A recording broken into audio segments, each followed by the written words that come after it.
thanks to the Kleinstein, Yari, and Huln labs for organizing this event. And thank you for selecting our abstract and letting us present GATHeR. So my name is Andreas Lossius, and I lead a research group in Norway working on B-cell biology and B-cell receptor genetics with a special focus on multiple sclerosis. And this project is really driven by my colleague Seyedmojtaba Seyyedraoufi, who is a very talented postdoc in our group who built most of the tool. And Seyedmojtaba was planning to give this talk, but as you heard, he can't join today due to connectivity issues. So I'll present the work on behalf of our team. So why did we build GATHeR? Well, a lot of existing tools do a great job on the VDJ junction, but they often fall short on what we cared about most, the constant region.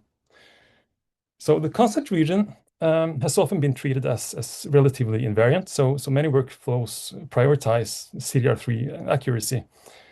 However, recent work, including from our lab and Corey Watson's group, shows that the constant region variation is much more extensive than commonly assumed.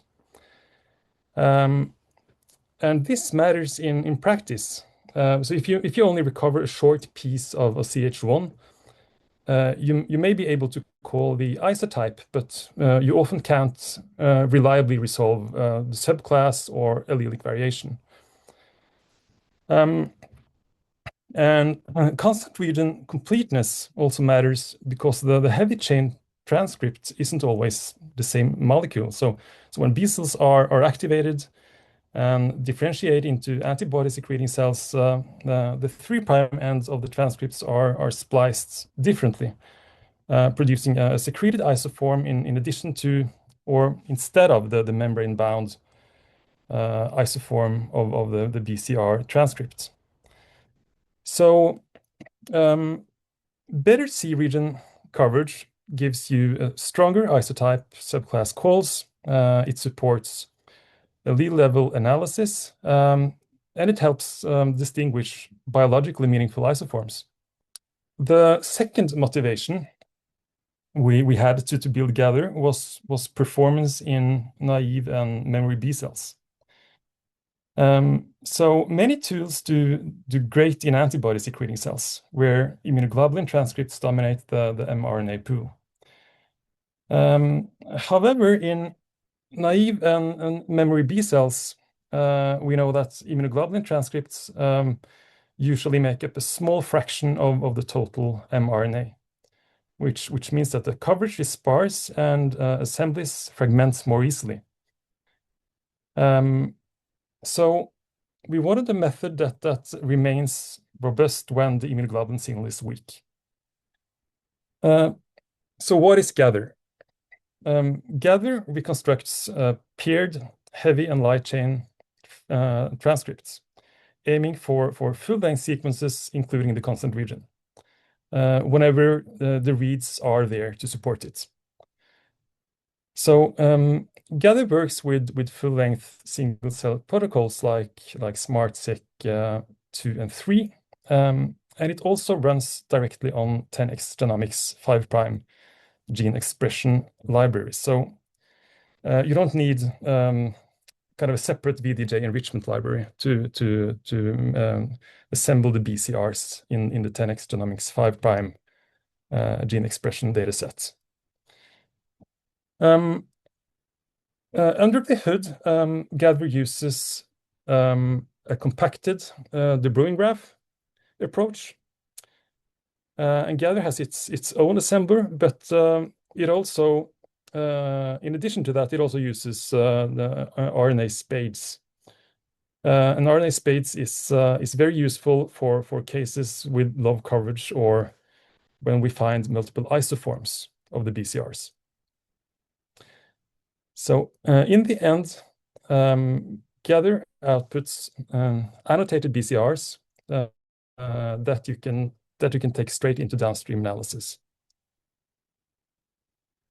We have also provided an optional post-processing step in GATHeR. So the output plugs into the incantation ecosystem.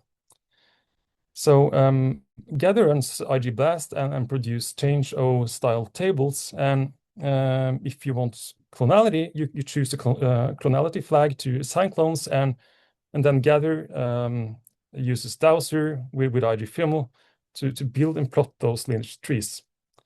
So you can go from contigs to clonotypes with a fairly standard workflow.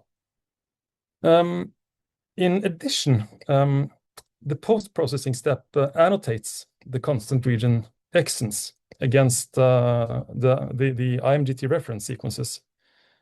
And it can flag candidates, novel constant region alleles. So on this slide, I'm showing a very simplified view of one of the output tables from GATHeR. And in this example, you can see that the donor 1 here carries a candidate novel allele. And it seems to be polymorphism in the CH2 region here. Here we benchmark GATHeR against 4 widely used tools. Basic, Bracer, Boulder, and Trust4. And we evaluated these tools against 3 full-length single-cell RNA sequencing datasets: human plasmablasts, mouse plasmablasts, and human naive and memory B cells. So in the top panels here, you're looking at a heavy chain contig length normalized to the longest sequence recovered. And in the bottom panels, we focus specifically on the constant region length. And across all of these 3 datasets, GATHeR reconstructs longer heavy chain sequences. And a large part of that improvement comes from more constant region coverage. And in plasmablasts, where the immunoglobulin transcript coverage is generally high, most tools perform reasonably well, but the more informative stress test here is the dataset with the naive and memory B cells, where the immunoglobulin coverage is much lower. And that is where we believe that GATHeR really stands out here, maintaining long constant region complete reconstructions.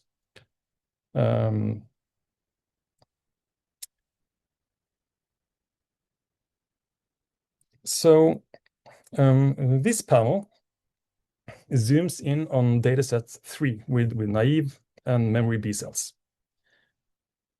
And the bars here show the fraction of cells where each of these tools successfully reconstructs a heavy chain in blue here and a light chain in orange. And an important point here is the contiguity. So some of these existing tools return fragmented assemblies squared in gray.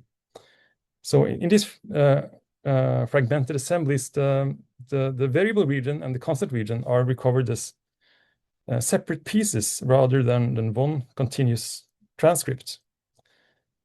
So together with Trust4 here, we believe that GATHeR stands out in 2 ways. It has a high overall success rate, and it has a high fraction of contiguous heavy and light chain assemblies in this kind of low immunoglobulin coverage setting in naive and memory B cells. So I want to show how this looks like at the sequence level. So these are 2 heavy chain transcripts reconstructed by GATHeR from a single naive B cells. And you see that these 2 heavy chain transcripts, they share the same rearranged VDJ. But they carry different constant regions, IgM and IgD, which is exactly what we expect in naive B cells through alternative splicing. So By comparison, some assemblers return fragmented reconstructions in this setting. So instead of one contiguous IGHD transcript here, you may get two separate pieces that align to different parts of the same heavy chain transcript. And this is another example from another naive B cell. And in this panel, we aligned TrustForce reconstructions to the two heavy chain reconstructions that GATHeR produced for the same cell. So here you see that the TrustForce managed to recover both the IGHD and IGHM. But in this case, the constant region coverage is incomplete. And what's particularly interesting in this example is that GATHeR reconstructs IGHM transcripts that includes intronic segments between the CH1 and CH2 exons. So we found quite a lot of examples like this with intronic inclusions among naive and memory B cells. And we interpret this as intron retention, which an intron retention is a known regulatory mechanism, but something that can be easily missed in a standard reconstruction workflow. And this could matter functionally. So the retained intron in this instance introduce a frame shift or a premature stop codon. So the transcript would be classified as non-productive. So if that intronic sequence isn't captured, the very same transcript may be classified as productive. So this can affect downstream QZ and biological interpretation of the data. So GATHeR also supports BCR reconstruction directly from 10x Genomics 5' gene expression libraries without the need of a dedicated VDJ enrichment library. So to evaluate this, we used the 10x PBMC dataset that is publicly available on the 10x Genomic web pages. And this dataset also has accompanying VDJ an enrichment library, which we used as a ground truth. So we processed the dataset in a standard single cell workflow. And we annotated cell types with surates, and then we focused on the B cell compartment for BCR reconstruction and comparison. So to our knowledge, there are very few tools that can do BCR reconstruction directly from 5' gene expression libraries alone. So Trust4 was a natural comparator here. And this is the very same data set that was used in the original Trust4 publication. And both GATHeR and Trust4 reconstruct heavy and light chains for the vast majority of the B cells in this data set, which you see in this graph.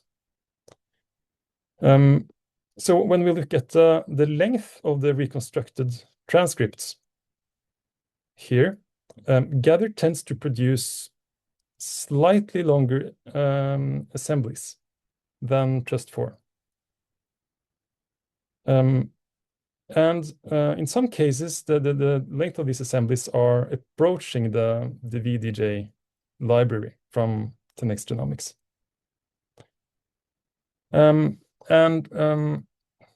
We then compared the reconstructed sequences against the 10x VDJ sequences as a reference. So this is the ground truth from 10x Genomics. And overall, the similarity is very high for both tools. So these are similarity indexes for Trust4 on the left and GATHeR on the right. And it's very high for both tools. And in this data set, it was a tiny but consistent advantage for for GATHeR in sequence similarity. So we try to make GATHeR straightforward to run. On Linux systems, you can use the Singularity image. On Mac OS, we recommend Docker, and we also provide a conda installation option. The workflow has 2 steps. First, you run the assembler to reconstruct the BCR contigs from FASTQ input, either paired end or single end, and then you do the post-processing light chains first, and then heavy chains, where the heavy chain step uses the light chain results to support paired downstream analysis. So thank you for listening. Our group is part of the immunobiology lab at the University of Oslo in Norway, and for this work, I'm grateful to my partners in crime, Seyedmojtaba, Seyedraoufi, and Mari Gornitska. And please visit our preprints or GitHub repository if you are interested in using GATHeR.